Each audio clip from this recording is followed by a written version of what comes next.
Darles la bienvenida en nombre de la agrupación ateneísta Juan Negrín y del colectivo al servicio de la República en este acto extra que hemos convocado en el Ateneo, en el que tenemos el gusto de poder compartir este tiempo de exposición y debate con alguien como Adrián Celaya, de CAI Center.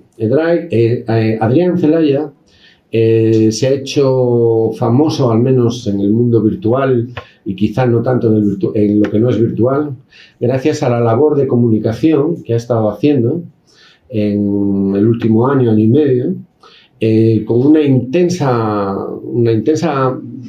labor de expresión de ideas, de una visión de conjunto sobre la situación internacional, pero entrando más allá de lo que son estos detalles superficiales a los que tantos aficionados a la geopolítica nos tienen acostumbrados. La exposición de Adrián Celaya no voy a resumirla ni a decir exactamente qué es lo que dice, porque como tenemos la suerte de contar con su presencia, van ustedes a tener ocasión directa de escucharles de forma directa. De manera que quienes hoy acuden al encuentro del personaje que conocieron a través de la red, o a quienes acuden hoy sin haberlo oído previamente, en ambos casos estoy seguro que va a ser algo de sumo interés. En la exposición que él va a hacer, que él se ocupará de plantear, en sus términos, va a haber espacio también para preguntas. Y no es mi intención emplear más tiempo, solamente decir que en el Ateneo estas cosas han sido algo muy normal desde que se fundó hace ya más de 200 años, algo más o menos 200 años, y que los espacios de debate y de debate intenso sobre las realidades de cada momento histórico fueron una seña de identidad de este Ateneo. Y yo quisiera a Adrián Celaya haber aceptado, quisiera darle las gracias por haber aceptado esta invitación, y sin más yo les dejo con él. Simplemente quizá plantear alguna cuestión. Él es alguien, ¿quién es él? Yo he dicho que él es de CAI Center.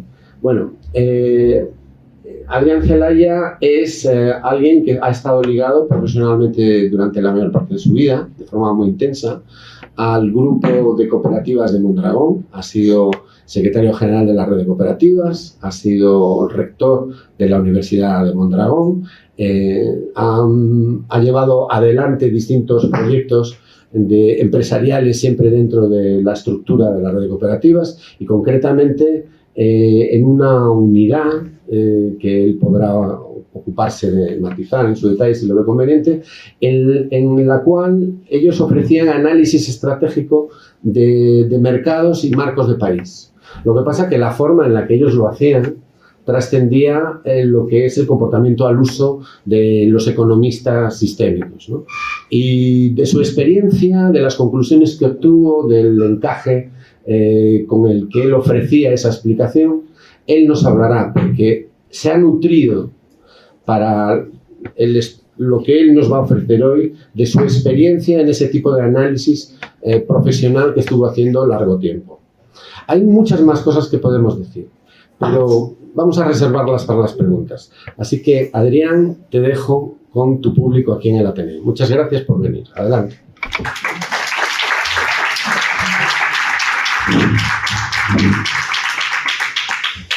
Muy bien, Pedro. Muchas gracias a ti mismo, por supuesto, al Ateneo, a la agrupación Juan Negrín y a todos los que habéis venido, por supuesto. Espero no defraudar el interés que habéis demostrado simplemente acudiendo al acto. Nuestras presentaciones en los temas de los que voy a hablar hoy no son habituales en el sentido de que normalmente estos análisis suelen partir, lo comentábamos hace un momento, ¿no? Suelen partir del ámbito político, del ámbito de la acción política. Entonces, personas o grupos que están en un determinado ámbito de acción política realizan análisis geopolíticos, etcétera, partiendo de una determinada perspectiva política. Pero nuestro punto de partida es el contrario, ¿no? Partimos de que Kay Center en los últimos 15 años ha sido a la vez una asesoría estratégica y un think tank, algo conceptualmente difícil de explicar, hacer las dos cosas a la vez, pero no me voy a entretener ahí, ¿no? Partiendo del análisis, llegamos del análisis primero de política económica y política industrial, pasamos de la política económica a la economía política, que no es exactamente lo mismo, a la relación entre política y economía, a la relación con el concepto de modelo de desarrollo, a los límites del modelo de desarrollo, a la política económica europea y en buena parte de la economía internacional, los medios de comunicación en su momento nos llevaron a la política. A los medios de comunicación siempre les gusta más la política que la economía, que es aparentemente más aburrida. Y de ese análisis de la economía y de la política internacional, pues abrimos en principio dos de nuestras vías de trabajo que en los últimos años fue completándose con lo que hemos llamado el ámbito sociocultural. Es decir, primero entramos en este ámbito desde el punto de vista de su implicación en el desarrollo económico y en lo que ha sido la evolución económica de Europa, pero poco a poco fuimos formalizando y elaborando documentos alrededor de este tema también a partir del año 17-18 aproximadamente. Bien, pues sin más voy a comenzar. Son muchas diapositivas, voy a presentarlas un poco rápidamente. Si queréis que profundicemos algo, pues lo hacemos después en ruegos y preguntas, si es posible, ¿no? Bueno, vamos a ver, 35 años de destrucción social, esto parece un título bastante terrible, ¿no? El mundo en la encrucijada, esto ya está proyectado hacia el futuro de alguna forma, ¿no? Bueno, vamos a ver, en principio, si analizamos lo que ha sido Occidente, Europa si queréis, pero Occidente en general, desde la Segunda Guerra Mundial, podemos distinguir fácilmente tres etapas, ¿no? Una primera etapa, entre el 1945 y 1973, es decir, desde el final de la Guerra Mundial hasta la crisis del petróleo del 73, es lo que los economistas han llamado la edad dorada del capitalismo.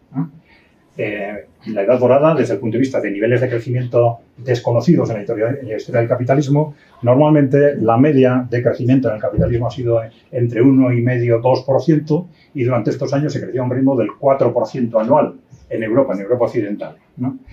Y además, en el caso de Europa, no en el caso de Estados Unidos, además se creó lo que hemos llamado el estado del bienestar. Es decir, que se estaba generando riqueza tanto para que los inversores ganaran muchísimo dinero como para crear lo que hemos llamado el estado social europeo, el estado del bienestar, las prestaciones sociales, una evolución al alza de los salarios, etc., ¿no? Y en el ámbito geopolítico estamos en la Guerra Fría, lo que hemos llamado la Guerra Fría, ¿no? ¿Qué pasa con la crisis del 73? De pronto ese modelo empieza a fallar y hay distintas interpretaciones sobre por qué falla y qué hay que hacer al respecto cara al futuro, pero el caso es que en estos años se produce una ralentización progresiva de la economía, de ese nivel de crecimiento. En geopolítica seguimos en la Guerra Fría y se van preparando ya los elementos para lo que sería el cambio fundamental después del final de la Guerra Fría. Los más claros, digamos, el comienzo de la experiencia neoliberal como nuevo modelo económico que sustituye al de posguerra, ¿no? Bueno, a partir del año 90 tenemos el final de la Guerra Fría, la caída de la Unión Soviética y nos encontramos con el despliegue del neoliberalismo. Ya hay experiencias anteriores, en los años 80, incluso 70, ¿no? Pero ya el despliegue es masivo y generalizado a partir de los años 90. En geopolítica nos encontramos con un mundo unipolar, con una concentración de poder muy clara en Occidente, fundamentalmente en Estados Unidos. Y en el ámbito sociocultural vamos a explicar esto que nosotros llamamos el posmocapitalismo. Es decir, este análisis que hemos hecho de las corrientes socioculturales de estos 40 años nos han llevado a darle un nombre. Tienen unas características muy, muy concretas. Le hemos llamado posmocapitalismo, no es postcapitalismo, sino posmocapitalismo, en el sentido de capitalismo posmoderno, que se apoya, no es lo mismo, pero se apoya de alguna forma en la filosofía posmoderna. Bien. Bueno, estas son las fases del desarrollo, tal como las clasifica la consultora McKinsey, que no es exactamente igual, pero como no tenemos mucho tiempo, no me voy a detener. Ellos hablan también del auge de la posguerra, la era de los mercados, etc. Bien. Bueno, tampoco me voy a detener aquí, es más o menos lo mismo comparando la visión habitual y la de McKinsey, ¿no? Tenemos la Edad Dorada, la crisis o transición en los años 70, el neoliberalismo Y todo el mundo está pensando, desde distintos ámbitos políticos, que a partir del año 2020 hemos entrado en una nueva fase. Pero vamos a ver. Bueno, una constante de este periodo, desde los años 70, como he comentado antes, es la caída de la economía. La caída de la economía se puede medir de muy distintas formas, pero una, probablemente la más relevante, es la productividad, la capacidad que tenemos de producir productos y servicios con una hora de trabajo, con el mismo esfuerzo. Bueno, pues ahí vemos cómo el crecimiento de la productividad en los años 60 era enorme, alrededor del 6%. A partir de la crisis del petróleo se va reduciendo hasta llegar a niveles cercanos a cero en los últimos 20 años aproximadamente. Es decir, esto es la base de lo que ha sido el deterioro económico radical de la economía europea y occidental en los últimos años. Y es curioso que de esto se habla muy poco. Se habla de lo que ha pasado en la economía este año, de lo que ha pasado 2 o 3 años antes, pero se hacen pocas valoraciones públicas sobre lo que es realmente la situación estructural de Europa y de Occidente en las últimas décadas. Ya le daremos una vuelta a esto. Bueno, antes del 90 ya hay algunos precedentes de lo que luego sería el despliegue que se produce, el despliegue corporativo le llamamos nosotros, el despliegue que se produce después de la Guerra Fría, ¿no? Pero ya antes del 90 tenemos, dentro del ámbito del supremacismo geopolítico, es decir, en el ámbito geopolítico ya hay tentaciones supremacistas, corrientes supremacistas, ¿no? Que se basan en, por un lado, en el malthusianismo, en las élites corporativas.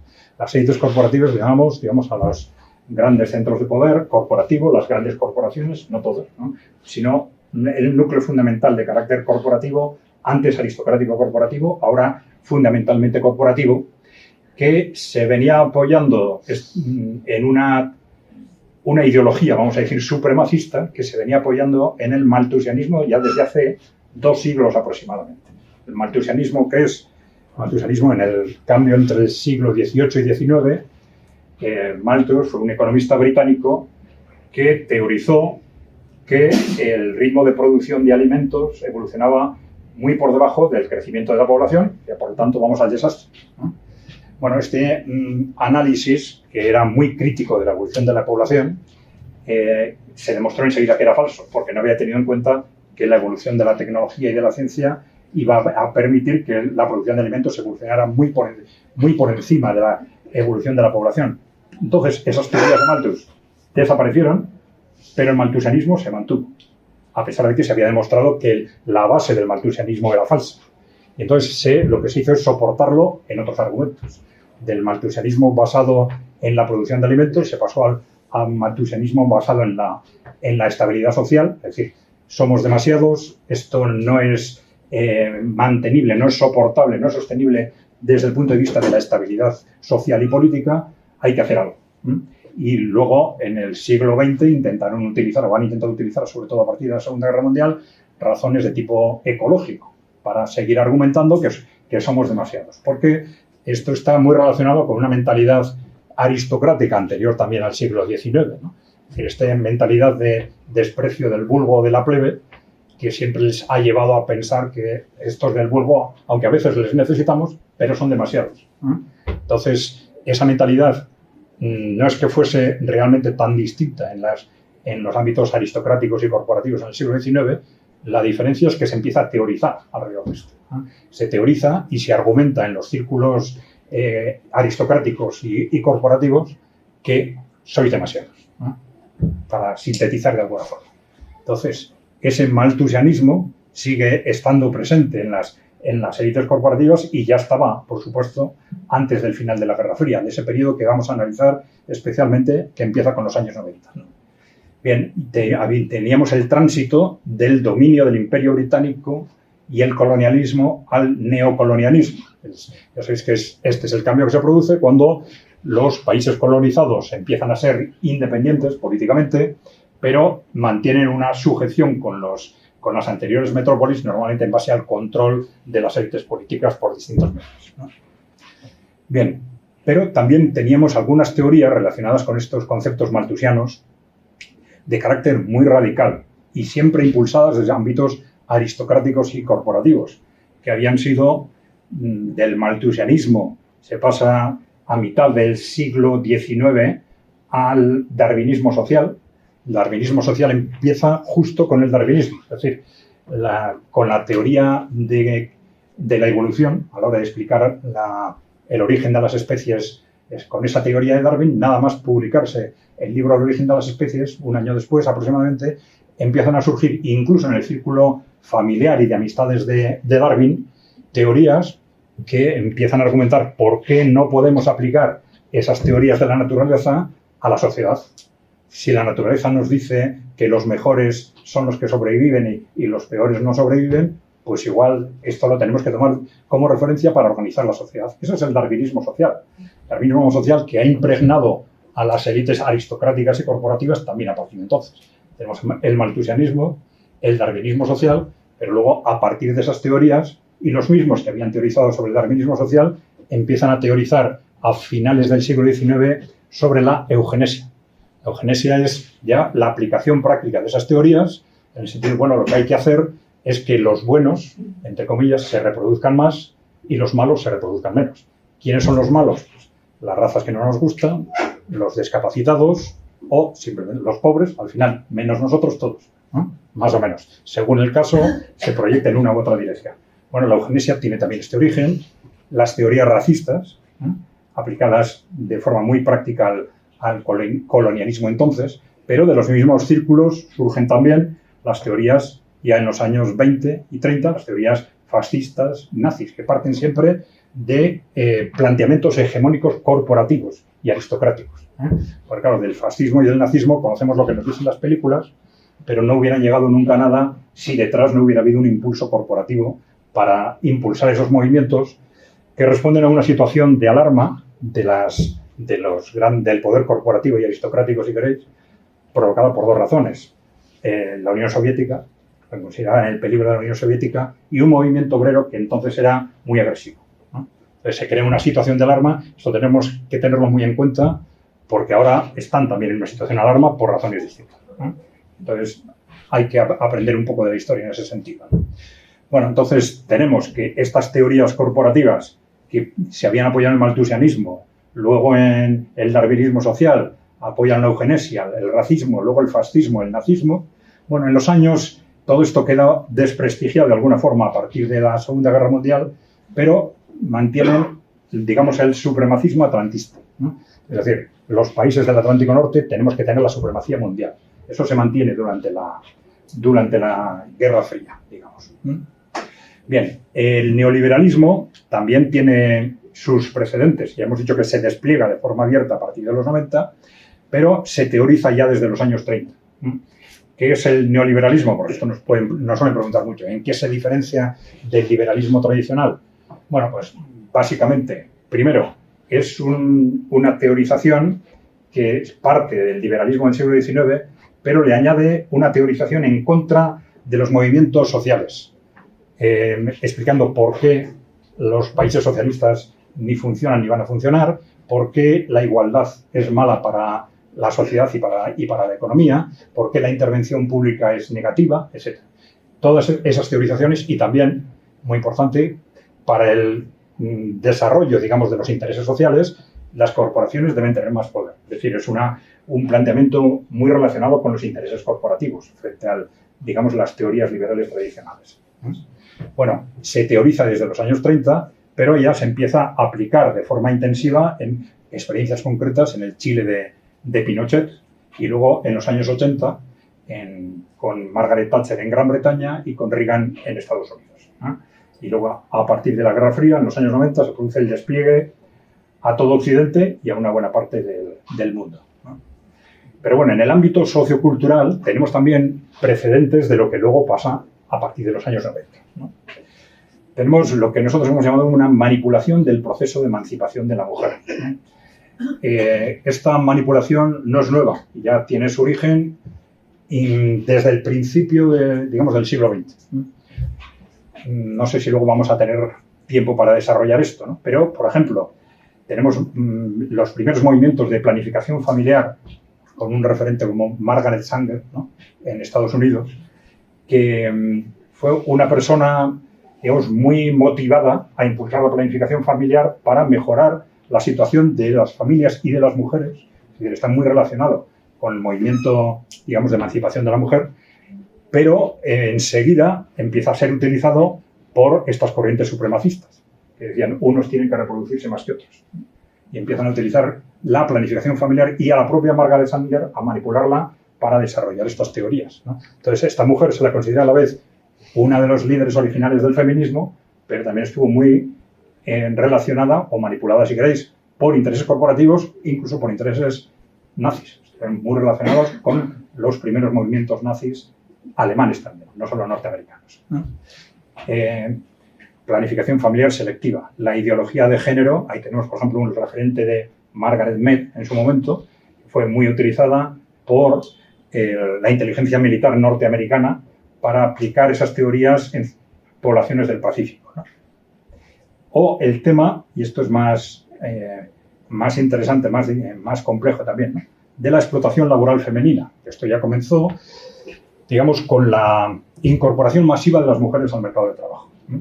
Pero esto es algo que para nosotros, en principio, en su momento, fue sorprendente, pero también enseguida lo vimos con mucha claridad. En los años 70, a principios de los años 70, hubo unas reflexiones del movimiento feminista nórdico, donde decían, bueno, está muy bien, la mujer se está incorporando masivamente al mercado de trabajo, esto está muy bien, es positivo, decían, pero bueno, esto será repartir el trabajo, ¿no? Repartir el trabajo, es decir, ahí entonces se trabajaba en los países nórdicos 45 horas semanales y ellas decían, pues lo lógico es que hay que bajar cuanto antes a 30 horas y repartimos el trabajo profesional y doméstico entre hombres y mujeres. Y luego, según cuántas mujeres se incorporan al mercado de trabajo, pues habrá que reducir más, ¿no? No es que la población laboral se duplique, pero suponiendo que se duplicara, pues se supone que hace falta, pues con el mismo horas de trabajo total, pues hace falta la mitad de dedicación de cada persona. ¿Eso es lo que se hizo? No, desde luego. Ellos decían, pues claro, lo que no haréis será echarnos encima a todas las mujeres, además de lo que hacemos ahora, 45 horas semanales, ¿no? Y eso es lo que se hizo. Eso es lo que se hizo. Claro, ¿eso qué nos revela? Claro, eso generó un desastre que todavía lo estamos pagando, ¿eh? Esto que nos revela que los objetivos de aquel proceso de incorporación de las mujeres al mercado de trabajo no fue la emancipación de la mujer, sino la disposición masiva de mano de obra barata, que es una obsesión corporativa. Claro, las consecuencias de aquello fueron tremendas. Ha habido cientos de millones de mujeres que, de hecho, han estado trabajando 80, 90, 100 horas semanales sin que nadie diga nada, acumulando el trabajo profesional y el doméstico. Y, claro, esto sucede, esta superexplotación laboral femenina sucede a la vez que salta el movimiento feminista.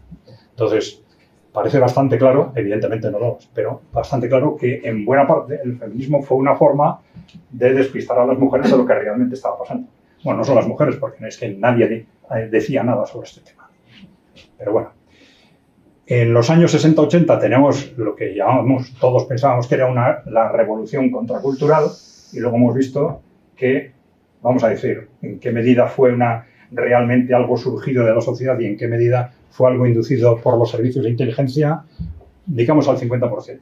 Pero la labor intensiva de la CIA y otras agencias de inteligencia para provocar, manejar y conducir esa revolución contracultural fue impresionante. Entonces, desde luego, tenemos que tenerlo en cuenta. Eso no significa rechazar lo que aquella revolución contracultural aportó, pero tenerlo en cuenta sí. Bueno, tenemos las políticas antinatalistas, ¿no? Y esto es algo que también antiintuitivo, pero claro que es muy evidente al final, porque los documentos de la Guerra Fría nos dejan muy claro que las élites occidentales han sido partidarias y han desarrollado políticas muy agresivas para reducir la natalidad. Esto se recoge muy bien en distintos documentos, bueno, no sé si luego lo vamos a comentar, pero bueno, por si acaso lo explico. Sobre todo a partir de la Revolución China en el año 49. A partir de ese momento empiezan a aparecer una serie de informes en fundaciones de estas que crean las grandes corporaciones. Ojo, que aquí tenemos un peligro geopolítico claro. Los países que no controlamos son demasiados, son demasiada gente y crecen demasiado. La población crece demasiado. Tenemos un peligro geopolítico. Entonces empiezan a teorizar alrededor de este tema, de qué es lo que se puede hacer. Y esto, en los años 60, a fines de los 60,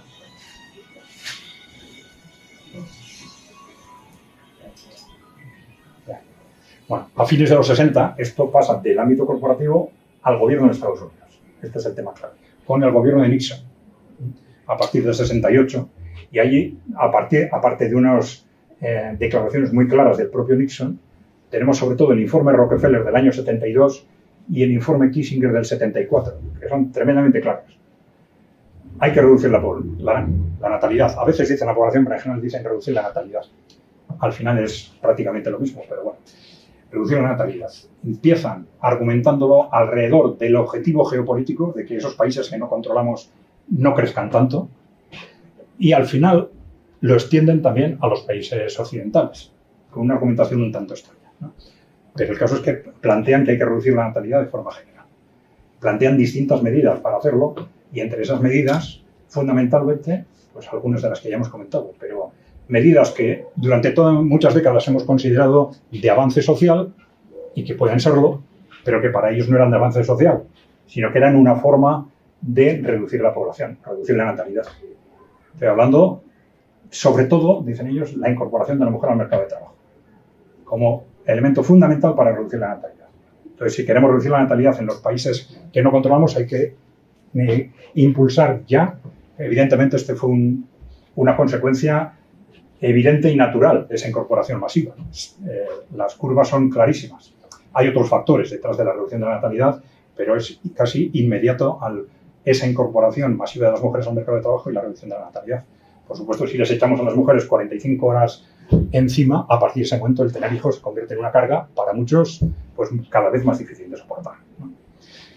Bien, bueno, pero esa era una de las medidas, pero también hablan de impulsar los anticonceptivos, impulsar el aborto, impulsar el movimiento de emancipación de la mujer, el movimiento feminista, etc. Cosas que siempre hemos considerado como avances sociales, independientemente de que lo sean, para ellos no lo eran.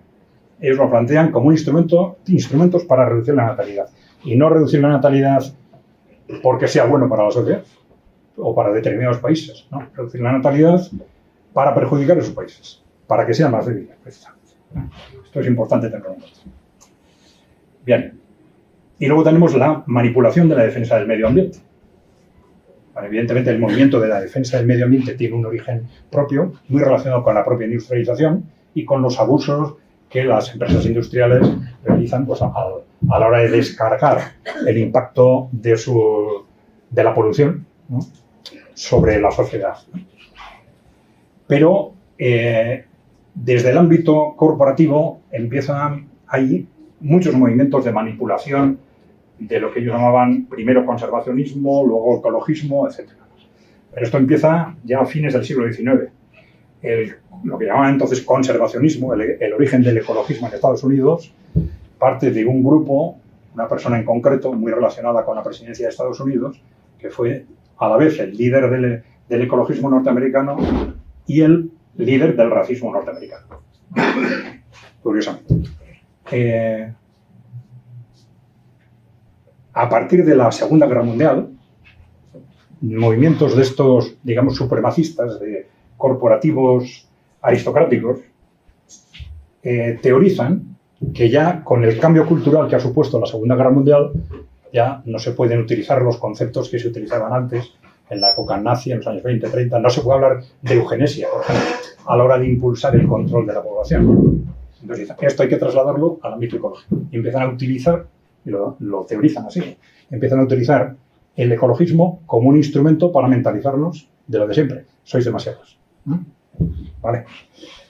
Bueno, más grave, en los años 60 crean elementos corporativos y neonazis o nazis, habría que decir, porque algunos de ellos fueron elementos nazis de peso durante los años 30 y que en los años 60, sobre todo desde el ámbito corporativo aristocrático, ya digo, crean el WWF, es una de las grandes asociaciones ecologistas en este momento, junto a Greenpeace, la más grande del mundo, ¿no? Pues lo crean desde ese ámbito, ¿no? Son neonazis y elementos corporativos también, y crean a la vez el Club 1001 con objetivo de recoger dinero para impulsar las organizaciones ecologistas en todo el mundo. 1001, el número 1001 se refiere a que recogieron o agruparon a 1001 personas, representantes de corporaciones, aristócratas, etcétera, para recoger dinero destinado a esos fines. En el año 68, estas mismas personas de origen nazi muchos de ellos, otros corporativos, crean el Club de Roma, y habréis oído hablar del Club de Roma, ¿no? Bueno, luego ha tenido otras derivas, pero bueno, en principio en el año 68 lo crean, y el Club de Roma es el que empieza a teorizar algo que ya se nos ha hecho normal, es lo que se ha llamado, desde una perspectiva crítica, el alarmismo climático. Es decir, la defensa del medio ambiente ya no es defendernos contra problemas que crean problemas concretos que crea la industria, sino ya nos empiezan a plantear que hay un problema de alarma general en el mundo, que el mundo corre peligro por esto, por lo otro. ¿Qué ocurre? El Club de Roma elabora, bueno, sobre todo un libro que se difundió de forma masiva en el año 72, elaboran unas teorías sobre el alarmismo climático que luego no se han cumplido. Entonces, hacían referencia a que el mundo está en peligro porque el petróleo se acaba. Decían, se va a acabar en 20 años. Vamos al desastre. El segundo era la capa de ozono. Ya, prácticamente nadie habla de la capa de ozono. Y el tercero era la lluvia ácida. Y ya nadie habla de la lluvia ácida. Bueno, se puede hablar mucho alrededor de esto, pero lo que ha sucedido con estos conceptos es que cuando esas alarmas no se han verificado en la práctica, han surgido otras. Y luego otras y luego otras. Entonces, bueno, luego hablaremos, si queréis, de todo lo que está sucediendo alrededor de este tema ya en los últimos años. Pero estos sí son elementos que nos deben llevar a hacer sospechar cuando, desde el ámbito político o corporativo, nos apelan a, una gran alarma climática como un argumento para tomar determinadas medidas políticas. Sospechar, ¿vale? O por lo menos pasarle un filtro. Bien. Todo esto eran elementos anteriores a la Guerra Fría. Llega el fin de la Guerra Fría. Cae la Unión Soviética, vamos a decir 1990 como referencia. Bueno, ¿qué pasa a partir del año 1990? Tenemos ese contexto que, como consecuencia de un libro, ahí notéis, que publica Francis Fukuyama, al que tituló El fin de la historia, pues al final se ha hablado del periodo del fin de la historia, en el que realmente las élites occidentales empiezan a pensar que, joder, se ha caído la Unión Soviética, no tenemos enemigos. Podemos hacer con el mundo lo que queramos. El fin de la historia quiere decir que ya no hay oposición. El liberalismo en el sentido occidental ya no tiene alternativas. Geopolíticamente, Estados Unidos puede hacer lo que quiera con el mundo. Entonces, este es el contexto del que empiezan a mentalizarse. Claro, aquí todos estábamos pensando, esto va a abrir un futuro mucho mejor para todos, Europa va a ser, bueno, el centro del mundo, etcétera. Pero las élites estaban pensando en otra cosa. Bueno, cae la Unión Soviética y dicen, y con los acuerdos estratégicos que tenían con China, si tenemos tiempo luego hablamos de esto, pues las grandes corporaciones occidentales se sienten dueñas del mundo y sin oposición. Control corporativo total de Occidente. Se produce durante los años 90. Medios de comunicación, muy importantes. A través de la concentración de los grandes medios, también, por ejemplo, la privatización de muchas de las televisiones fue muy importante. Porque la privatización parece que es dejar en manos de la sociedad, etc. No, es sacar del Estado a las grandes corporaciones, que son las que controlan esas televisiones privadas. Eso ha tenido un efecto muy importante. Bueno, medios de comunicación, opinión pública, se produce, bueno, caen, digamos, lo que eran aparentes alternativas en el ámbito geopolítico, se produce esta concentración de los medios y al final se produce también una concentración de la opinión pública y de las opciones ideológicas y políticas. Es decir, lo que habían sido tradicionalmente izquierda, derecha o centro, cada vez se aproximan más, hasta una situación en la que nosotros solemos decir que las palabras pierden su contenido. Y lo que se suponía que era izquierda, derecha o centro, de hecho, desaparece y con matices entre ellos, pero al final en todos los aspectos estratégicos, todas estas corrientes acaban sometidas a los intereses de las grandes corporaciones. Y se produce lo que nosotros hemos llamado, ya sé que esto para algunos es ofensivo, pero el partido único, ¿vale? Lo que nosotros llamamos el partido único europeo. Es decir, en la práctica son matices dentro de un marco del que nadie puede salirse, porque si te sales, quedas fuera. Bien. Se transforman en matices dentro de los intereses de las grandes corporaciones, que son, evidentemente, mantener esos tres cuestiones básicas. El atlantismo, es decir, ese poder acumulado en Occidente y sobre todo en Estados Unidos, el neoliberalismo. ¿Sí? Unos dicen, pues hay que subir este impuesto, hay que bajar el otro, hay que hacer determinadas cositas, pero nadie cuestiona el neoliberalismo. Por eso muchos dicen, no, yo soy socialdemócrata, yo soy socialista, yo soy marxista. Pero en la práctica nadie plantea estrategias para salir del neoliberalismo. Hablo evidentemente de los partidos parlamentarios, si queréis, o de cierto peso, ¿no? Entonces, ¿qué hay que decir? Pues que todos son neoliberales, evidentemente. Evidentemente. Cuando algunos dicen, no, es que esos que están realizando determinadas funciones dicen que son de izquierda, son socialdemócratas, y lo dicen de forma despreciativa, ¿no? Si son neoliberales, son todos neoliberales. Yo puedo decir lo que sea. Las palabras no valen nada si trabajo dentro del marco neoliberal y no tengo una estrategia para salir del ámbito neoliberal. Yo soy neoliberal. Los otros son palabras, ¿no? Bien. Y tenemos ese libro que tuvo una enorme difusión, ya digo, El fin de la historia de Fukuyama. Bueno, sí, el neoliberalismo, el atlantismo y también el posmocapitalismo. Nadie se puede salir de ese marco cultural. El que se sale de ese marco cultural, fuera. Ojo, también es importantísimo. Está muy interrelacionado también con los aspectos socioeconómicos del neoliberalismo. Este es ese libro de Francis Fukuyama. Bueno, ¿qué ha pasado en estos 35 años? Bueno, nosotros solemos sintetizarlo de alguna forma en esto, que ya hemos explicado, pero que no es malo visualizarlo, ¿no?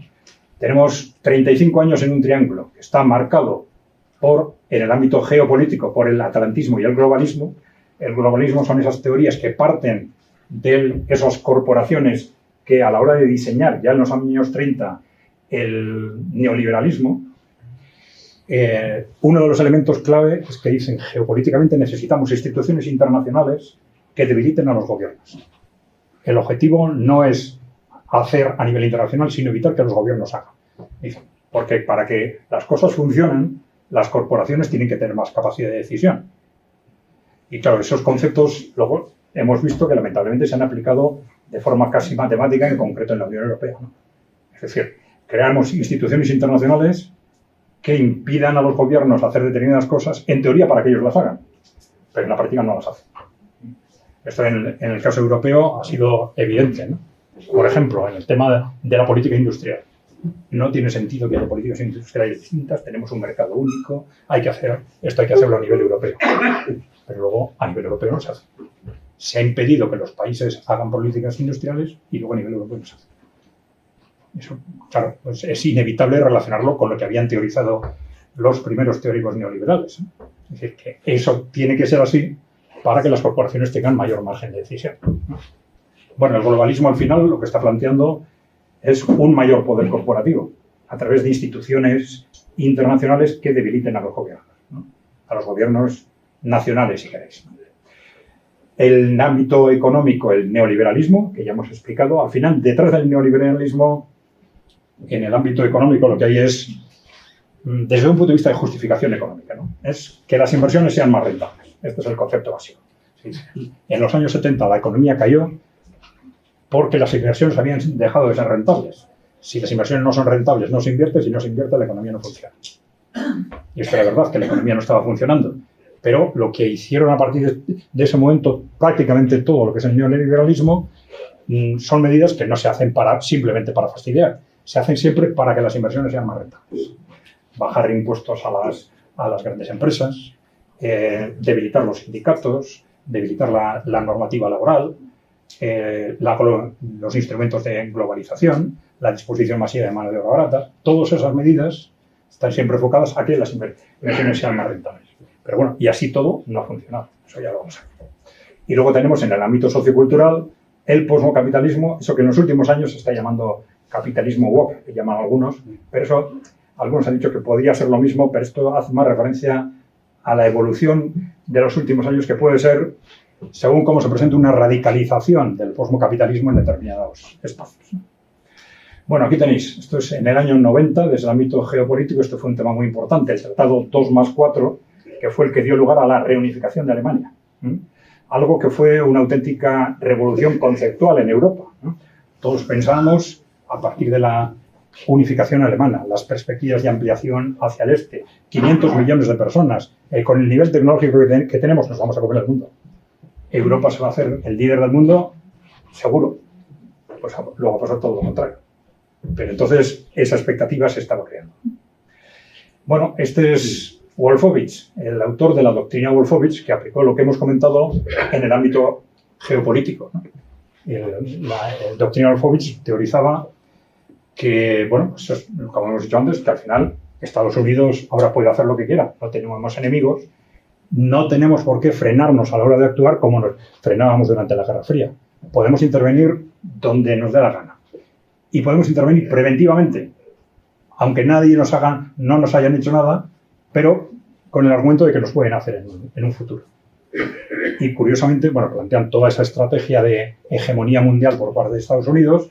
Dicen, lo que hay que hacer es tomar medidas para asegurar que esto continúe en el tiempo, que esa hegemonía continúe. Y curiosamente, ya en el año 92, teorizan que el gran reto en el ámbito geopolítico es someter a Rusia. Algo sorprendente en aquel momento. Porque el gobierno en los años 90, el gobierno de Rusia, ya sabéis, estaba muy controlado por las grandes corporaciones occidentales en buena parte, los que se llamaron los oligarcas, etc. Entonces, la teorización era que en Rusia controlamos al gobierno, pero no controlamos ni los cuadros medios ni la sociedad. Luego tenemos ahí un peligro potencial. Y Rusia es un país enorme, es el más grande del mundo, con muchos recursos y tal. Peligro potencial. Hay que ir a por ello. Y esto implica también que a partir de ese momento, supuestamente, un instrumento que debería haber desaparecido como la OTAN, que se suponía que era un instrumento defensivo frente a la Unión Soviética y el Pacto de Varsovia, en lugar de desaparecer, se empieza a utilizar como instrumento para esa hegemonía, y lo que se hace es utilizarlo en una expansión continua frente a Rusia en concreto, ¿no? Intentando aislar y cercar crecientemente a Rusia. Bueno, también tenemos en el año 90, son toda una serie de movimientos que se producen justo en esos años y que nos explican lo que luego va a suceder, lo que se llama el Consenso de Washington, que es un documento donde se formalizan los criterios básicos del orden neoliberal, ¿no? No me voy a detener, en el ámbito económico. En Europa tenemos el Tratado de la Unión Europea, el Tratado de Maastricht del 92, que entró en vigor en el 93. Bueno, ¿qué se puede decir? Pues que a partir del Tratado de Maastricht todo ha funcionado mal en Europa. Entonces, independientemente de la opinión que tenga cada uno sobre la Comunidad Europea, la Unión Europea, etc., estos son hechos. Todo ha funcionado mal en Europa desde el Tratado de Maastricht. Económicamente, socialmente, culturalmente. Bueno, parece que por lo menos tendríamos que revisar qué es lo que se hizo entonces para que algo que de una u otra forma había funcionado bien hasta entonces, de pronto dejara de funcionar. En el ámbito ecológico, pues también tenemos la Cumbre de Río del 92, que también supuso el lanzamiento a nivel mundial de esa mentalización con que tenemos una situación potencialmente catastrófica en el mundo, desde el punto de vista medioambiental. Algo que viene inspirado, ya hemos dicho antes, en el Club de Roma, ¿no? En el ámbito del movimiento de emancipación de la mujer tenemos la tercera ola del feminismo, ¿no?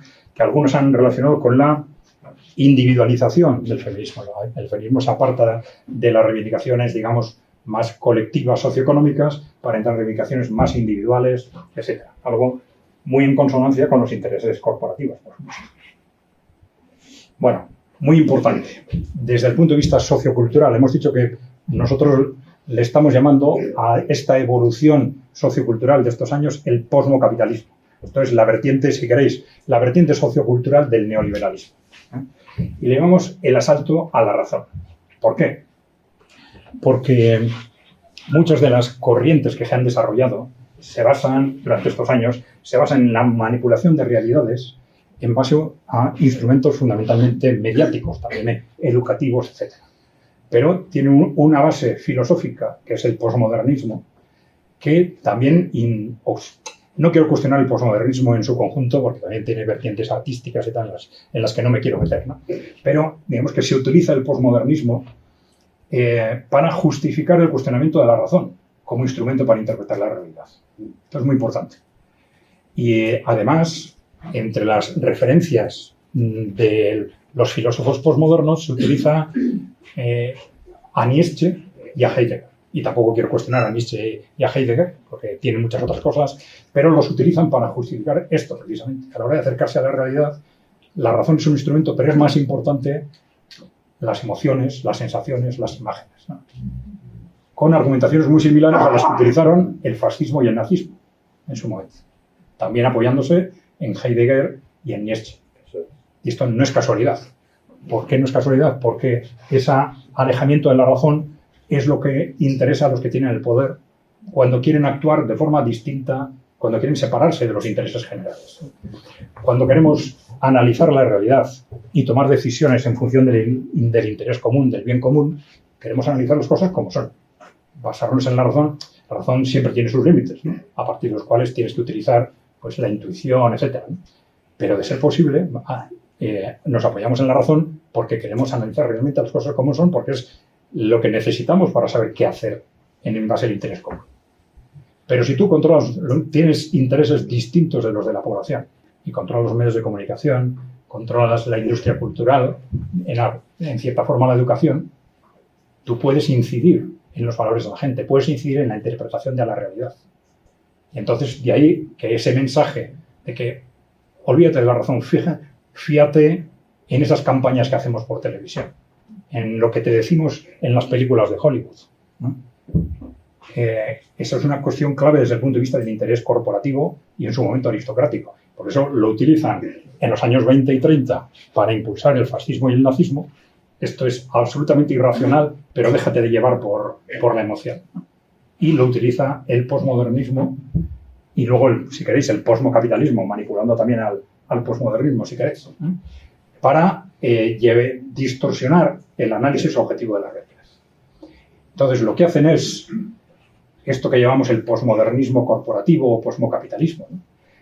Podemos decir que, de hecho, el posmocapitalismo se ha constituido en la base de nuestra cultura o ideología en los últimos 40 años, en este ámbito.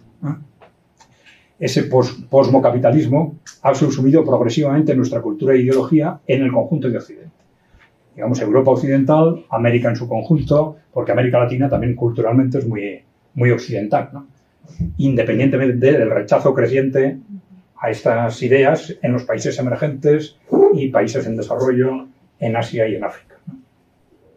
Bueno, bases objetivas de los valores posmodernos. Esto es muy importante porque todas estas corrientes manipuladas en base a intereses corporativos siempre tienen una base real. Siempre parten de una necesidad real. Para ser creíbles, esto es fundamental.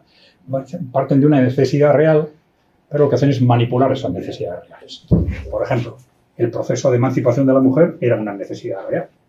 Ellos lo manipulan transformándolo en lo que nosotros hemos llamado posmofeminismo. No cuestionar la palabra feminismo, que puede querer decir cosas muy distintas según quien habla, ¿no? La defensa del medio ambiente transformándola en el alarmismo climático. La protección de las minorías transformándola en la manipulación de las minorías. Pues el respeto entre pueblos y culturas, por ejemplo, se manipula a efectos de intereses geopolíticos o de utilizar los movimientos migratorios a efectos de captación masiva de mano de obra artificialmente barata, ¿no? Bueno, lo que hace el posmocapitalismo es distorsionar estos factores objetivos, ¿no? La sociedad actual ha ido moldeando, las corporaciones que lo controlan han ido moldeando y distorsionando a su favor estas bases objetivas. Para ello se evita analizar objetivamente cada uno de los retos y este análisis racional se sustituye por la constante y creciente manipulación de emociones y sentimientos. De ahí la importancia esto ya lo hemos dicho, del posmodernismo como filosofía o ideología que justifica supeditar el análisis racional. Bueno, tenemos bases políticas para crear este contexto, ya las hemos comentado de alguna forma, ¿no? La anulación de la oposición real. Nos encontramos ante un partido único, Esto es lo que hace posible, por ejemplo, que también en el ámbito cultural estas corrientes que desde nuestro punto de vista son absurdas y destructivas se mantienen en el tiempo. Se mantienen porque nadie las cuestiona. Y nadie las cuestiona porque no hay una posición real. Porque al final están todos dentro de ese marco del partido único, ¿no? También muy importante la concentración y privatización de medios de comunicación e industria cultural, el control y la censura en Internet.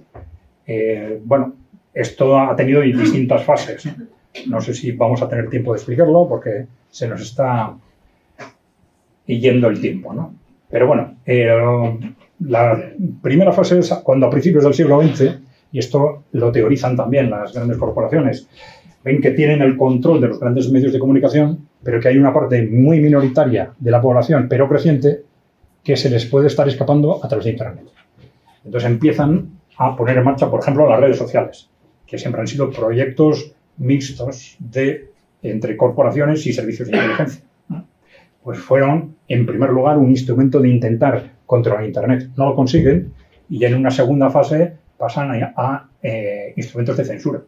Ya hace aproximadamente 10 años, un día un argumento, luego otro, a veces contra unos, luego contra otros. Durante años esto, cuando se cuestionaba, se decía, bueno, pues que las redes sociales son entidades privadas, pueden censurar lo que quieran, aunque sea un oligopolio, ¿no? Pero en los últimos años, como eso tampoco ha sido suficiente, han entrado los gobiernos. Y ahora son los gobiernos, incluso sobre todo, y delante de todos ellos, sí, el Parlamento Europeo, los que no solo empiezan a decir que hay que censurar en las redes sociales, sino que empiezan a obligar a las redes sociales a censurar.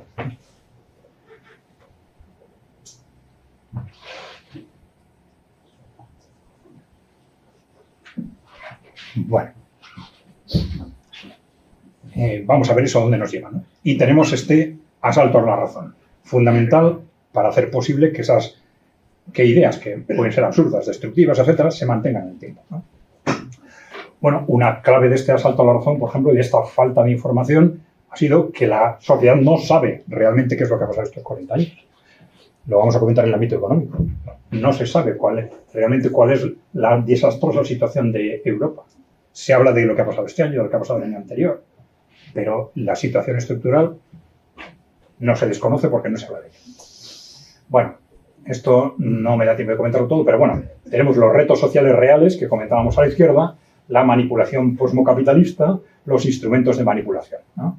Los objetivos de todo ello, pues bueno, por un lado, en esas manipulaciones siempre hay objetivos de impulsar los beneficios corporativos a través de la disposición de mano de obra barata, de las privatizaciones, la desregulación, y luego también manipulación y control de la población, sin olvidarse de este objetivo de los años muy claramente expuesto en la Guerra Fría y este objetivo extraño, que a todos nos ha costado creerlo, de reducción de la natalidad. Pero en los documentos vimos clarísimamente que hay un objetivo estructural de reducción de la natalidad. Bien. Evolución del supremacismo corporativo, tampoco lo voy a comentar mucho, pero esto ya lo he explicado, ¿no? Cómo desde distintos ámbitos que empiezan fundamentalmente en Gran Bretaña y que se relacionan también con la crisis del Imperio Británico a fines del siglo XIX, todas estas teorías, ellos empiezan a darse cuenta de que el Reino Unido es demasiado pequeño para mantener el poder sobre el mundo que han tenido a través del Imperio Británico, ¿no? Entonces, ¿qué hacen? Primero, plantearse como objetivo controlar Estados Unidos, con un objetivo clave. Y luego extender sus ideas al conjunto de Occidente y utilizar las organizaciones supranacionales para mantener ese control. Pero es que luego también el sujeto del control también ha evolucionado. Efectivamente, el Reino Unido era demasiado pequeño para controlar, pero también los intereses de lo que eran la oligarquía aristocrática corporativa del Reino Unido se van mezclando con los intereses de la oligarquía de Estados Unidos, del resto de Europa, etc., ¿no? Bien. Bueno, esto más o menos lo hemos explicado. Bueno, el siglo XXI, decíamos. ¿Qué pasa en el siglo XXI? Porque hemos explicado cuál era el posicionamiento del siglo XX. En el siglo XXI ya nos encontramos con un poder corporativo que empieza a sentir amenazas en el horizonte, ¿no? A fines de los 90 ya se detectan posibles amenazas para ese control total, ¿no? Que son, primero, Rusia y China, ahora añaden China ya, como poderes autónomos y emergentes. Después, agotamiento del modelo económico neoliberal. Ya se empieza a dar cuenta de que el modelo no está funcionando. Y claro, es el modelo que les sostiene. Luego tienen ahí un peligro potencial enorme. Si no saben o reconducirlo o sustituirlo por otro modelo que les sirva a ellos. Internet, ya lo hemos comentado, pérdida del control ideológico de una parte creciente de la población. Bueno, para cada uno de esos retos plantean distintas estrategias que en general no les han resultado. Ni en el ámbito geopolítico, ni en el ámbito económico, ni en el ámbito de control del control de Internet. Bueno, sobre el agotamiento del modelo económico, ¿qué podemos decir? Bueno, este es el cuadro, ya lo hemos comentado antes, el cuadro más claro, que refleja la caída de la productividad, que está en la base del crecimiento de la renta per cápita y, por lo tanto, de la evolución económica, ¿no? Llegamos a una situación de prácticamente estancamiento en los últimos años, ¿no? Bueno, las causas, esto es muy largo, si alguien está interesado lo comentamos en las preguntas, ¿no? Pero aquí tenéis, por ejemplo, los niveles de crecimiento medio de la posguerra hasta el año 80, ¿no? Fueron de un 4% anual y a partir de entonces de un 1,9%, pero ese 1,9% cada vez es menor, ¿no? Cada vez menor. De tal forma que ahí no está recogido, pero sí, aquí tenéis. En la década de los 10 ya es un 0,8 como media, pero en los últimos años en Europa es inferior al 1% de crecimiento anual, que es una situación de práctico estancamiento. Bueno, el crecimiento anual es muy inferior al de la posguerra, cada vez menor. Al principio decíamos, bueno, es cada vez menor, pero al final lo que está pasando es que estamos volviendo a los niveles de crecimiento tradicionales del capitalismo. Pero hemos visto que no, que también estamos para abajo, para abajo, para abajo, hasta una situación de estancamiento. Pero además el verdadero fracaso del neoliberalismo no es solo eso, sino es que el nivel de la economía se ha mantenido artificialmente a través de medios que nos han creado hipotecas enormes cara al futuro, ¿no? Dos hipotecas fundamentales, la deuda y el hundimiento demográfico. Bueno, aquí tenéis la evolución de la deuda total. Se suele decir que la deuda total, y hablo también de la pública y la privada, porque en función de la ideología uno se fija en la pública, otros en la privada, pero estructuralmente el problema que crean es similar, ¿no? Se suele decir que la deuda pública y privada acumulada en una situación normal no debería superar el 100 o el 150% sobre el PIB. Y era así hasta los años 70, ¿no? 80. Pero a partir de entonces se incrementa, se incrementa, se incrementa, se incrementa. Y ahora, según los países, pero bueno, en Occidente estamos alrededor, según cómo se mida, alrededor del 300%. Y no hemos sabido salirnos de esa espiral, ¿no? Claro, la deuda es muy interesante para el crecimiento cuando se crea. Pues claro, si yo alimento el PIB como consumidor gastándome mi salario, con mi salario compro productos y servicios que alguien los fabrica. Entonces, eso alimenta el PIB, ¿no? Alimenta la producción. Pero claro, lo alimenta mucho más si pido un crédito y además de mi salario me gasto el crédito. Es decir, la deuda, cuando se crea, si eso se hace a nivel del conjunto de la sociedad, si aumenta el crédito, el PIB hacia arriba, ¿no? ¿Cuál es el problema de la deuda? Que hay que pagarla, hay que pagar los intereses. Entonces, cuando viene el momento de pagarlo, si esto sucede a nivel del conjunto de la sociedad, sucede lo contrario.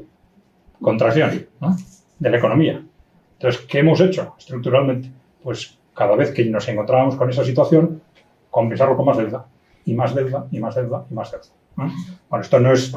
Tiene sus matices. No es lo mismo si la deuda se utiliza para consumo o para inversión, etcétera, pero esto es básicamente lo que ha pasado. Y no de tal forma que ese crecimiento escaso, incluso ese crecimiento escaso, ha estado muy artificialmente basado en un incremento constante de la deuda.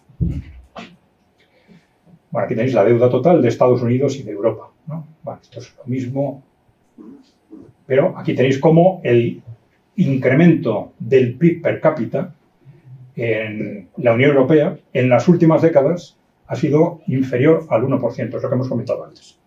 Las dos últimas décadas. Estancamiento. Eso es una situación de estancamiento.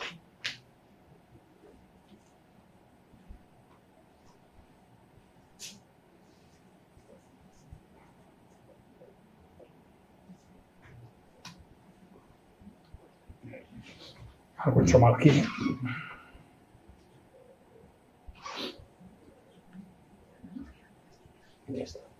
Ya está. Sí. Nosotros, para que nos situemos, solemos poner como referencia, siempre damos por supuesto que en la Unión Soviética hubo un colapso económico, que se hundió por un colapso económico. La primera sorpresa fue darnos cuenta de que no había sido así. Es decir, el nivel de crecimiento fue cayendo, pero nunca llegó a los niveles de estancamiento en los que llevamos en Europa 20 años. Para que nos hagamos una referencia de dónde estamos, ¿no?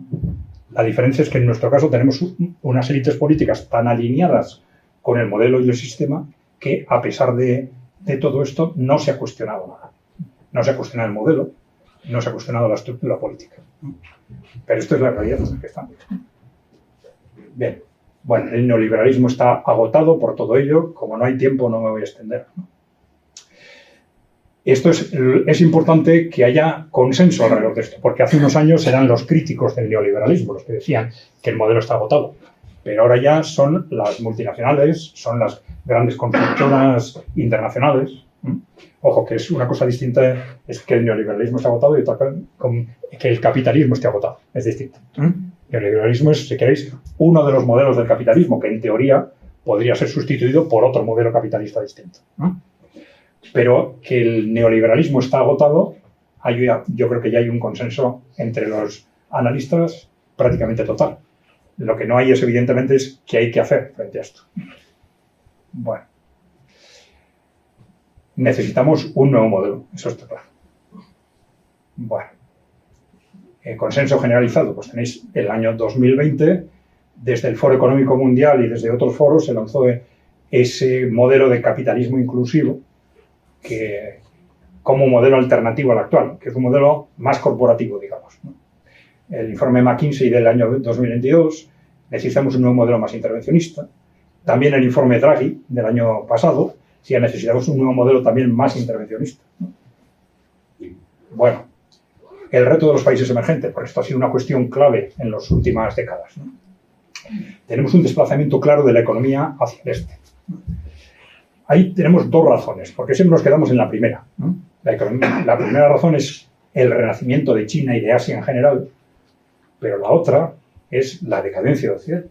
No es solo que ellos están haciendo muchas cosas muy bien, que siempre miramos a los chinos y tal, y hay que mirar, ¿no? Pero hay que mirar a lo que nosotros hemos hecho mal, que son muchas cosas, ¿no? Porque, claro, el riesgo de solo mirar a lo que hacen los chinos es que la tentación sea, pues vamos a por ellos, ¿no?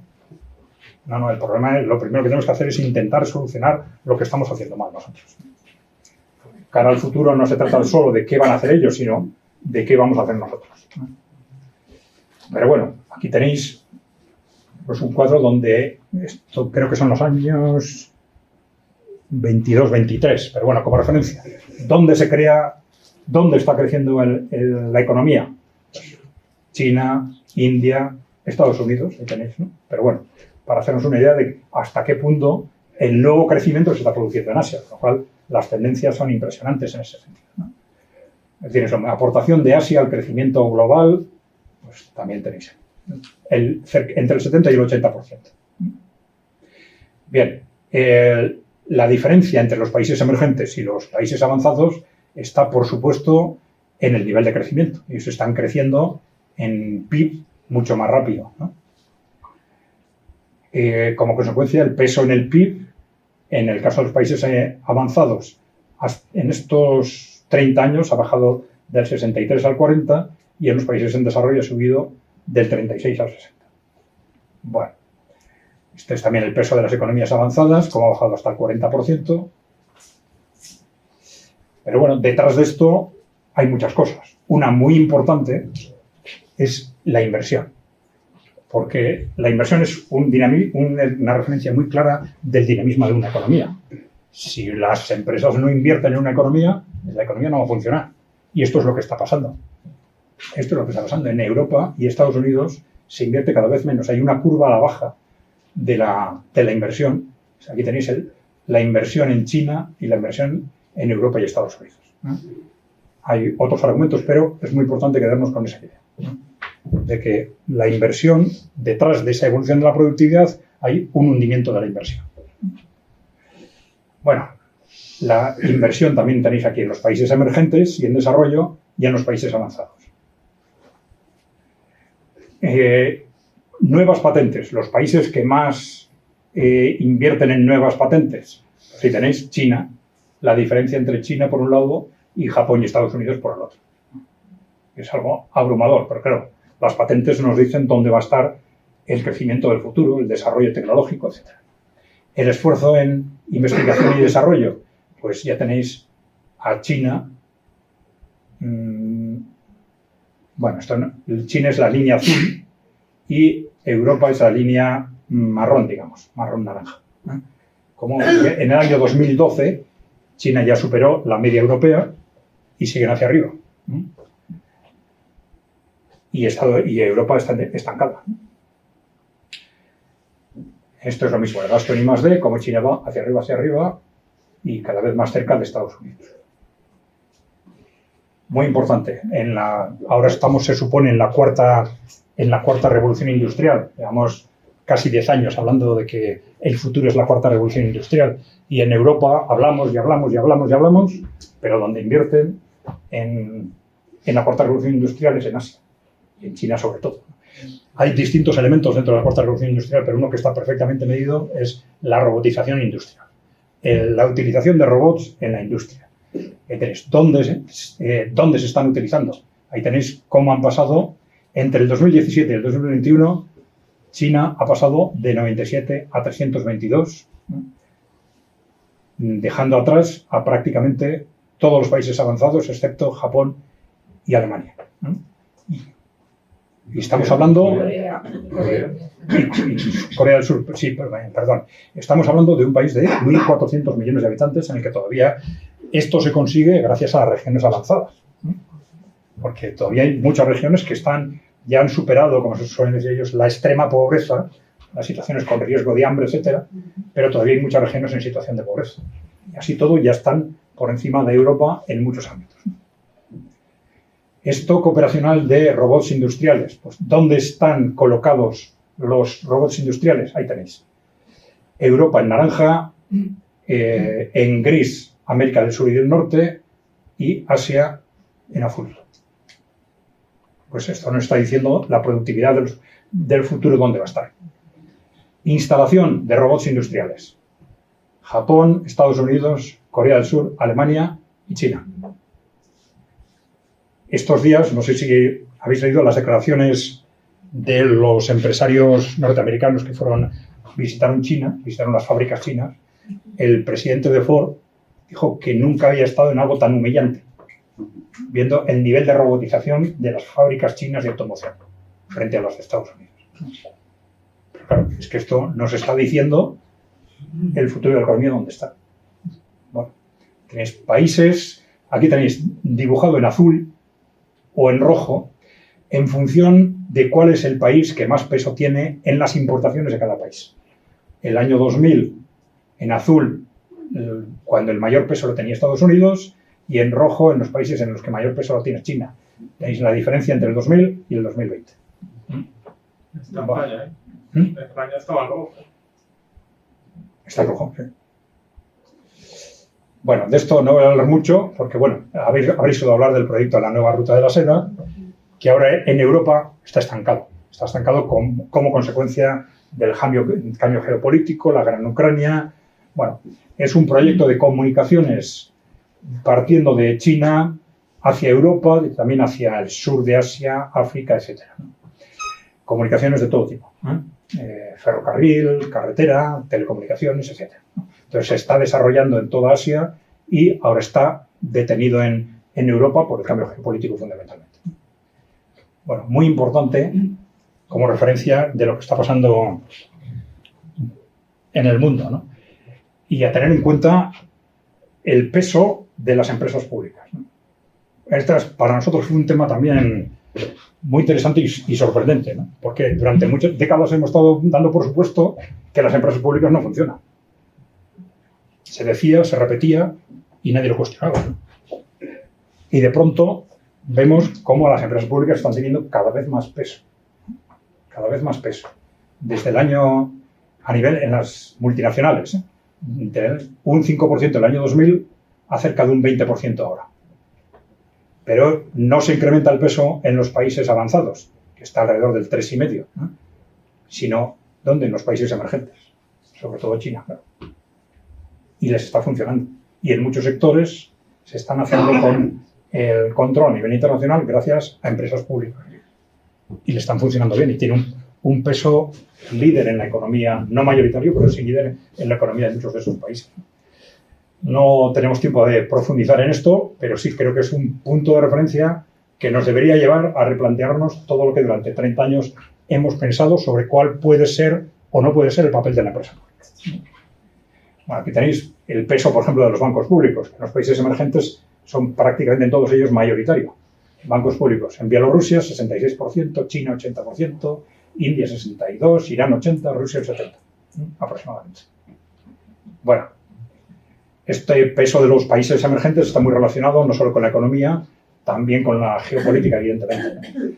Ya a principios habíamos hablado de que en los años 90 se había teorizado que, como en el proyecto Wolfowitz, que puede haber un riesgo geopolítico con Rusia, vamos a por Rusia, ¿no? A fines de los 90, dicen, ojo, Rusia y China.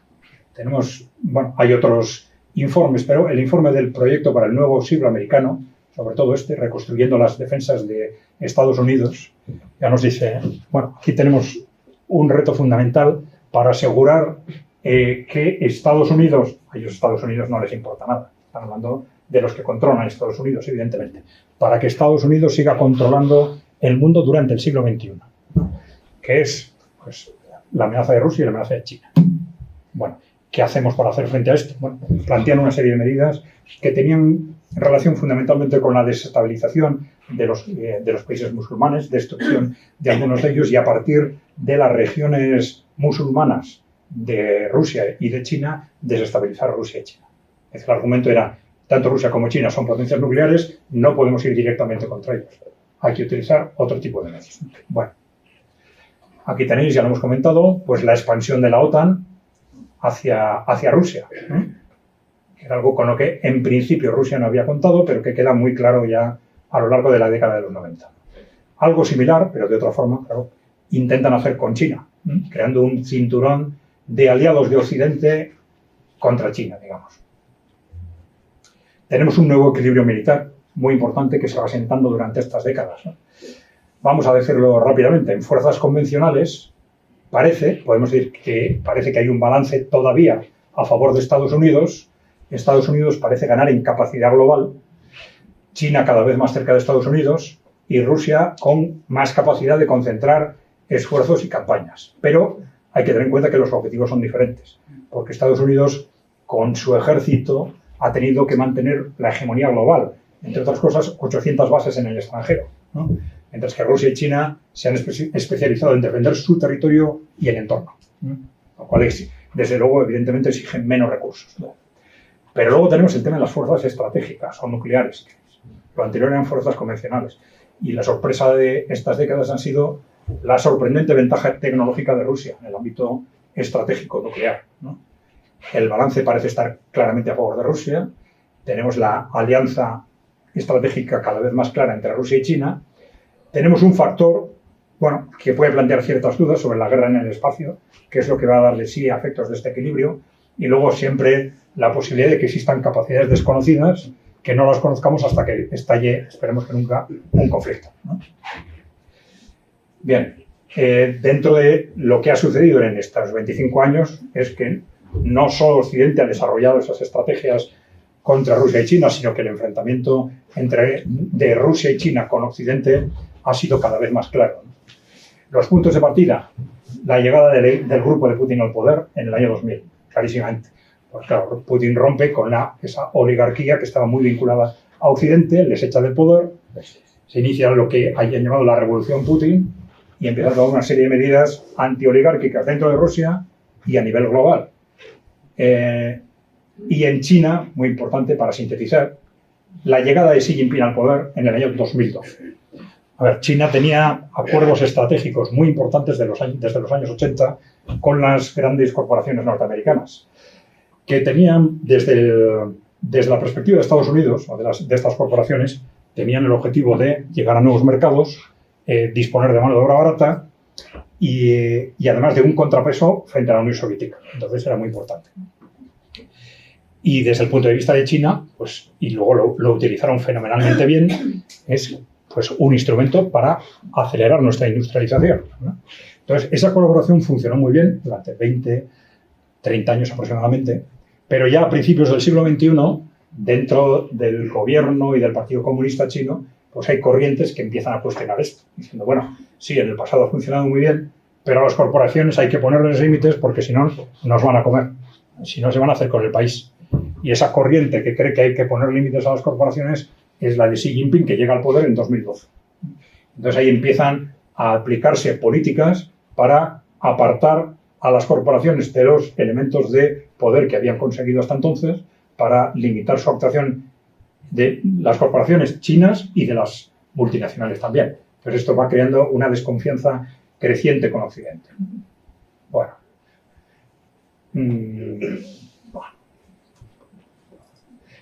¿Qué pasa con los países emergentes? Bueno, pues tienen un peso creciente en la economía, en la sociedad y en la política mundiales, preparan un mundo multipolar, es decir, su estrategia es sustituir ese mundo unipolar controlado por Estados Unidos a un mundo con varios polos de referencia. Estamos avanzando poco a poco en esa dirección, de una u otra forma. Tienen entre sí ideologías y políticas económicas variadas, pero tienen diferencias fundamentales con Occidente, intentando analizar qué es lo que tienen en común estos países. Pues llegamos a estas conclusiones muy rápidamente, ¿no? Los gobiernos mandan sobre las grandes empresas en los países emergentes, cosa que no sucede en Occidente. Ellos dicen, si vosotros repetís una y otra vez que sois democracias, pero en vuestros países no mandan los gobiernos, mandan las grandes empresas que controlan los gobiernos, ¿no? Dicen, bueno, allí con distintas ideologías, distintas filosofías, distintas religiones, pero esto sí tienen en común. Los gobiernos son fuertes, tienen peso sobre las grandes empresas. Bien.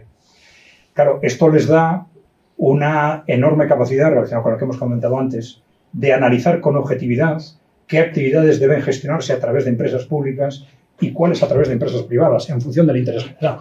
Es decir, ahí estamos hablando de China y de Rusia, países que fueron, si queréis, al 100% socialistas o basados en el modelo público en su momento, han pasado esa experiencia y ahora tienen esa posibilidad. Es que gestionan, en función del interés general, si esto es mejor que sea público o es mejor que sea privado. Nosotros hemos perdido esa capacidad. Teníamos sectores públicos con cierto peso en la posguerra, pero ahora lo público es anatema. Lo público, estoy hablando de las empresas públicas. Nadie habla de este tema, ni se menciona. Hemos perdido la capacidad de analizar esto objetivamente y está siendo importantísimo para el peso que están teniendo los países emergentes, ¿no? Bueno, al final Rusia y China se suele decir que se han convertido en líderes de una revolución global anticorporativa.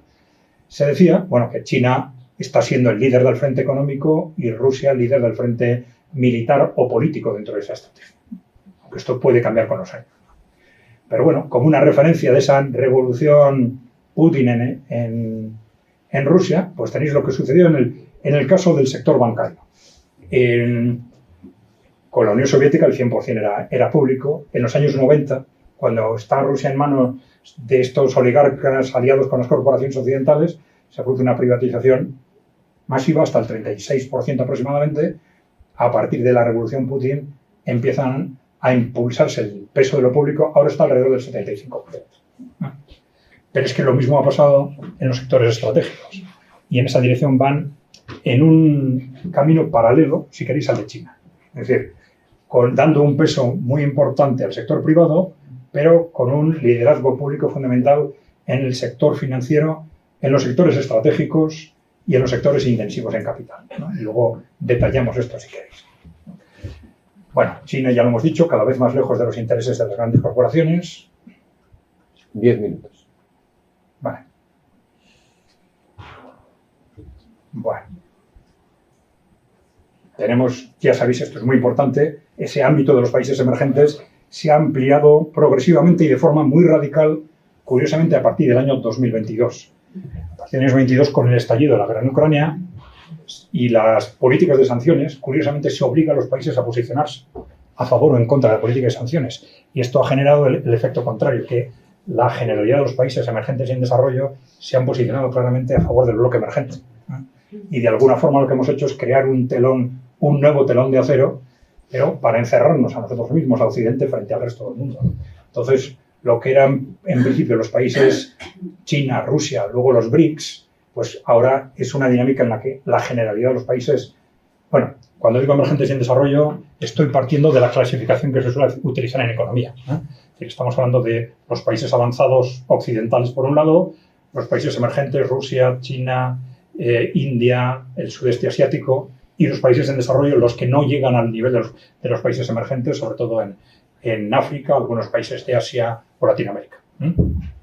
Vale. Bueno, ámbito de influencia de los bloques, tenemos la OTAN por un lado, la Organización de Shanghái, los BRICS. Bueno, esto ya lo hemos comentado, no voy a detallar las estrategias, ¿no? Ya he dicho que esas estrategias hasta ahora no han resultado. Muy importante, el mundo emergente rechaza el proyecto occidental, ¿no?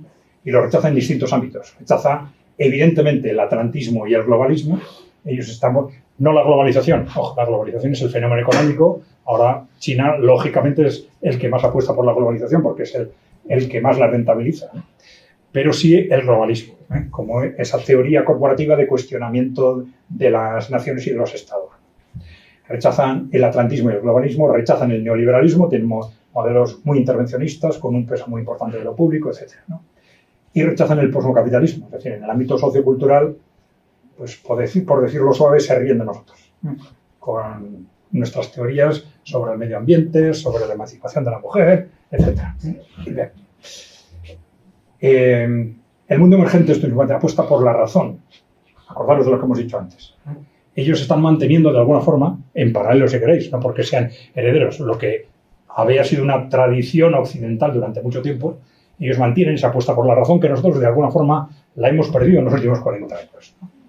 Rechazan la irracionalidad del proyecto occidental de los últimos 40 años, defienden la razón como instrumento para hacer frente a los retos humanos, sociales y económicos, y esto implica ese sometimiento de las corporaciones al Estado, la apuesta por el desarrollo científico, tecnológico, social y económico, que nosotros hemos perdido. La hemos perdido en el ámbito cultural, en el ámbito educativo, etc., ¿no? En el ámbito económico también. La gestión racional de la defensa del medio ambiente. Ahí no tenemos que comparar lo que está haciendo China con lo que hace Europa, con problemas de fondo muy parecidos, porque los dos tenemos una dependencia enorme energética de otros ámbitos, ¿no? Pero aquí funcionamos en base a ideología, casi religión, ¿no? Que de distinta forma de un país a otro, pero bueno, pues ahora para salvar el mundo aquí pongo centrales nucleares, para salvar el mundo aquí no las pongo, para salvar el mundo ahora hago desaparecer el carbón, ahora para salvar el mundo hay que recuperarlo, ¿vale? Pero siempre con teorizaciones catastrofistas, etcétera, aunque las conclusiones sean contradictorias, ¿no?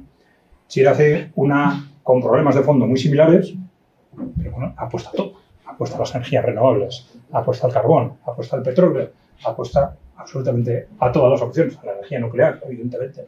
Hacer una gestión racional de la economía. Esto lo comentábamos, por ejemplo, con el tema de la robotización. Cuando en una televisión nos llamaron 2 veces, con una semana de diferencia, para comentar 2 informes. En uno de ellos se decía, vamos al desastre porque como consecuencia de la demografía pues nos van a faltar no sé cuánta gente. Bueno, y la siguiente semana diciendo vamos al desastre, porque mira, salió este informe del Banco de Bilbao que como consecuencia del avance de la tecnología van a sobrar la mitad de los trabajadores. Bueno, es igual, nos olvidamos de la campaña de 2 semanas antes y nos apuntamos a la campaña de la semana siguiente, ¿no? Y estamos funcionando así. Pero no solo la gente de la calle, los analistas, los políticos, funcionan en base a esos mensajes. China hace una gestión comparada con la nuestra absolutamente racional. Una apuesta, ya lo hemos visto ahí, una apuesta, por ejemplo, por la robotización. Dice, pero ¿qué tiene de malo la robotización? En principio es un incremento de la productividad. Lo que pasa es que ellos aseguran que esa productividad se gestionará en base al interés general. En principio, de la mayor productividad vamos a conseguir o bien que todos podamos comprar más productos y servicios o que trabajemos menos en la medida necesaria para evitar que se produzca paro. No hay ningún problema.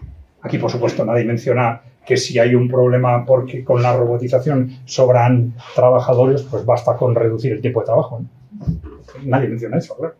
Pero es la diferencia entre una gestión racional de las cosas como son o una gestión mediática, como hacemos aquí los economistas también, no solo la gente de la calle.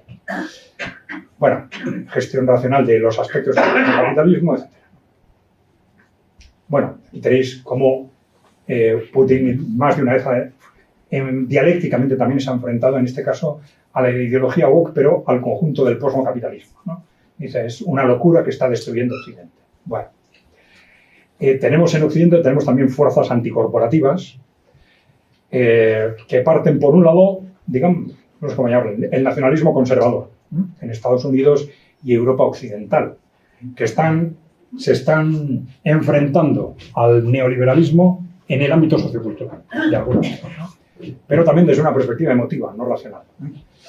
Y luego tenemos movimientos nacientes en lo que se ha llamado izquierda anticorporativa, ¿no? Como son pues, el Smer, que está en el gobierno en Eslovaquia, es un partido socialdemócrata en el poder en Eslovaquia, el movimiento de Sarah Wagener en Alemania, que tiene un 5% del voto, pero muy asentado porque en lo que era Alemania del Este pues están alrededor del 15%. Bien, los tres grandes retos en este momento. Tenemos el reto geopolítico, de esa opción entre el mundo unipolar y el multipolar, el reto económico, la necesidad de un nuevo modelo económico, y el reto cultural, la crisis del posmocapitalismo, que ya es evidente, porque de una forma u otra todas estas corrientes están empezando a estar ahí. Ya hemos dicho que muchas de ellas no se han puesto en cuestión porque nadie ha dicho nada, pero en el momento en que se empiezan a cuestionar, eso se resquebrajan muy rápidamente, ¿no? Bien, frente a lo que está sucediendo en el ámbito geopolítico, etcétera, el poder corporativo tiene dos opciones: negociar y recolocarse en ese nuevo mundo multipolar, o no aceptar el nuevo contexto e ir a la guerra. Y tenemos las dos opciones, ¿no?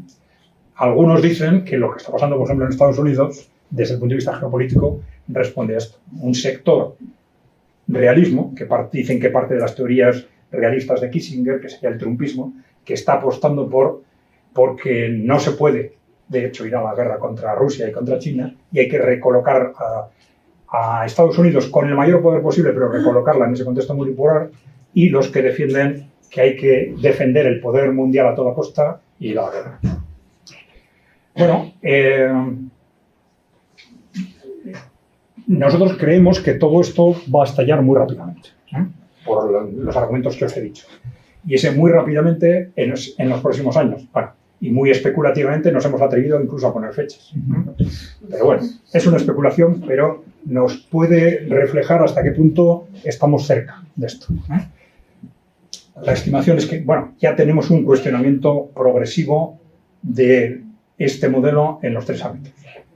En el ámbito geopolítico, evidente, por el choque que se está produciendo a nivel mundial; el neoliberalismo, porque ya os he dicho que el consenso, esto no ha llegado a la calle, pero el consenso sobre que el modelo no está funcionando es ya prácticamente total.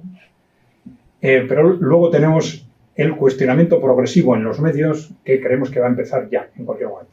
Orientativamente decimos el año que viene, pero ya en unos sitios ya ha empezado, en otros empezará más tarde, ¿no? Y con él empezará un cuestionamiento generalizado del neoliberalismo, porque la urgencia de la situación económica va a obligar a poner sobre la mesa alternativas, ¿eh? Luego, si tenemos tiempo, comentaremos qué alternativas, pero bueno. Tenemos, bueno, en 5 años, en 4 o 5 años, vamos a tener un cuestionamiento generalizado del posmofeminismo y de la manipulación de minorías sexuales. Y también en 6-7, seguramente, un cuestionamiento generalizado del alarmismo climático y de la explotación masiva de migrantes. Estos dos elementos son los que más están relacionados con beneficios económicos directos de las corporaciones, por lo tanto son los que probablemente más cueste. Pero bueno, lo que hemos tenido al final durante todos estos años es el tránsito, y esto tiene que llegar a la calle, es muy importante, porque por muy evidente que sea en los datos, en los números, la gente no lo sabe, porque de esto no se habla en los medios. Hemos pasado de la edad dorada del capitalismo al capitalismo destructivo. Lo hemos explicado con el hundimiento de la productividad y también con el hundimiento de la inversión, que está llevando a que los robots industriales, por ejemplo, se estén instalando en China y no en Occidente. Estancamiento económico, destrucción social y cultural, amenazas a las libertades civiles y riesgo de una gran guerra. Este es el resultado de 40 años de un capitalismo destructivo. Esto tiene una base, que es que las empresas, los empresarios, no trabajan para producir bienes y servicios, como algunos dicen. Trabajan para obtener beneficios. Entonces, el capitalismo en sí mismo tiene capacidad de creación de riqueza y capacidad de destrucción. O los empresarios, o las corporaciones en su caso, que son las que inciden sobre la política, buscan el beneficio y si necesitan destruir para conseguir beneficio, destruyen. Entonces, en términos generales, si queréis, a lo largo del capitalismo, el capitalismo ha sido capaz de compensar la destrucción que se creaba con una enorme creación de riqueza. Eso se ha roto en los últimos años. Se ha roto. El capitalismo el modelo actual de capitalismo está en una situación de estancamiento económico, no es capaz de crear riqueza y estamos en un modelo de destrucción social y cultural del propio Occidente, no como antes de las colonias, sino del propio Occidente que está sosteniendo esas entidades corporativas. Y esto nos está llevando a una situación cada vez más difícil. Hemos hablado antes de la censura, pero hay otros elementos que están llevando a una amenaza clara sobre las libertades civiles que era esperable, porque todas las élites en cualquier sistema, en el momento en que se ven en peligro, empiezan a recortar libertades civiles. Entonces, era previsible que esto pasara. Y estamos también ante el riesgo evidente de una gran guerra. Bueno, casa al futuro, pues podemos decir tres escenarios en función del factor geopolítico, que va a ser probablemente el más importante, ¿no? Podemos tener una clara victoria de Occidente, una clara victoria de los países emergentes, o que la situación se estanque sin una victoria rotunda. Si vence Occidente, pues tendremos una situación provisional de neoliberalismo, mantenerse el sistema actual, mientras avanzamos hacia un nuevo modelo, probablemente, porque ya no nos dijeron en el año 2020 lo que a ellos les gustaría hacer, será un modelo más corporativo. Si vencen claramente los países emergentes, evidentemente vamos a tener una expansión de ese modelo intervencionista de los países emergentes. Si no hay una victoria rotunda, podemos llegar a una situación similar a la de la Guerra Fría, de alguna forma, ¿no? Un mundo bipolar, con el modelo emergente en países emergentes y en desarrollo, un Occidente basado en el corporativismo, la sobrecapacidad industrial. Este es un problema, claro, de haber cortado ese telón justo desde países que somos todos muy industriales. Con lo cual, no tenemos muy claramente a quién venderle los productos, ¿no? Y podemos tener un problema de desindustrialización europea, ¿no? Bueno, estas son las grandes claves del futuro, ¿no? De un mundo unipolar a un mundo multipolar, del agotamiento del neoliberalismo a un nuevo modelo, y en el ámbito de cultura y valores, el posmocapitalismo va a durar muy poco, pero ¿esto a dónde nos va a llevar? O a un modelo nuevo, o quizás a un modelo más tradicionalista. Son las dos opciones, ¿no? Bueno, esto no vamos a tener tiempo, pero hemos dedicado a veces una charla a esto en concreto. ¿Y cuáles son los modelos que se proponen para el futuro? Pues hemos descrito 6 modelos, pero bueno, no tenemos ahora tiempo de explicarlo. Bueno, ¿qué modelo saldrá adelante? Pues en función del resultado de este choque geopolítico, eso va a ser lo fundamental. Eso va a ser lo que va a determinar lo que va a pasar en los próximos años. Bien. Pues vamos a dejarlo, ¿eh? Vale. Sí.